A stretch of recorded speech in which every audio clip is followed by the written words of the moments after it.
সাধারণ ডিম দিয়ে আজকে বানাবো রাজকীয় স্বাদের একটি রেসিপি। সেটা হলো ডিমের কোরমা। তার জন্য আমি ডিমগুলোকে প্রথমে এরকম সেদ্ধ করে নেব।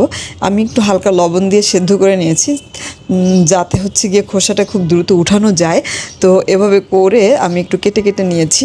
সেদ্ধ করে এভাবে কেটে নিলে একটু তেলে ভাজার সময় ভালোভাবে ভাজা যায়, তা না হলে একটু ফুটে উঠে কেমন যেন একটু প্রবলেম হয়ে যায়। তো তারপরে লবণ মেখে দেন আমি এটাকে কিছুক্ষণ রেখে দেবো। আর এই দিকে আমি একটি এই যে ভালো করে লবণ মেখে রেখে দিলাম। আর এদিকে একটা বাটিতে আমি বাদাম নেব, আর আমি নেব গিয়ে কিশমিশ, আর নেব গিয়া কাঁচামরিচ। তো এখানে কাজু বাদাম নেওয়া যায়, কাঠবাদাম, যার কাছে যেটা থাকে। তো আমার কাছে যেটা ছিল সেটা দিয়ে আমি একটা গ্রেভি তৈরি করে নিয়েছি। তো এবার আমি ডিমগুলোকে ভালো করে ভেজে নেব। এই যে তেলের মধ্যে ডিমগুলোকে ভালো করে ভেজে নেব।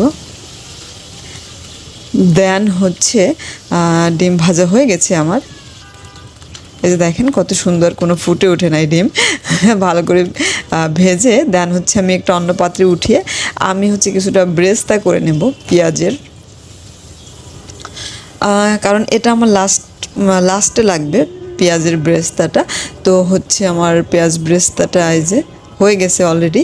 তো এটা আমি উঠিয়ে নিব অন্য একটা পাত্রে। দেন আমি বাটা মশলা দিব। এই যে এরকম করে আমি আমার সবগুলো উঠিয়ে নিয়েছি। দিলাম আদা বাটা, পেঁয়াজ বাটা, রসুন বাটা, আর দিব এই যে আদা বাটা, পেঁয়াজ বাটা, রসুন বাটা দিয়ে ভালো করে নেড়ে চেড়ে আমি এটাকে একটু কষিয়ে নেব। দেন আমি গরম মশলাটা দিলাম, এলাচ, দারচিনি আর তেজপাতা দিয়ে আমি দিয়ে দিলাম আমার এই যে বানানো গ্রেভিটা, যেটা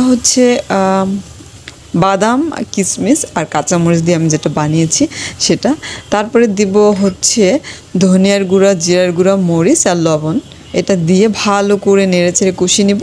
দেন আমি দিব একটু হালকা পানি দিয়ে এটাকে কষিয়ে নিয়েছি। দেন আমি ডিমগুলো দিয়ে ভালো করে নেড়ে চেড়ে দিয়ে দিব কিছুটা দুধ, লিকুইড দুধ। এবার আমি দিলাম 1 চামচ চিনি। এইবার লাস্ট পর্যায়ে আমি দিয়ে দিলাম কিছুটা পেঁয়াজ বেরেস্তা। তারপরে আমি এটাকে এই যে দেখেন পরিবেশন করেছি। আশা করি আমার ভিডিওটা আমি একটু গিয়ে মানে গরম ভাতের সাথে বা ইয়ের সাথে, এটা আমার অরিজিনাল বানানো ঘি, তো আমি একটু এটা দিয়ে খাবো। যাই হোক, এটা ম্যান্ডেটরি না, এটা যার যা ইচ্ছা। আশা করি আমার আজকে ভিডিও সব ভালো লেগেছে। ভালো লাগলে লাইক কমেন্ট সাথে পাশে থাকবেন। ধন্যবাদ সবাইকে, দেখা হবে নতুন কোনো ভিডিওতে। সে পর্যন্ত সবাই ভালো থাকেন। আল্লাহ হাফেজ, বাই বাই, টাটা।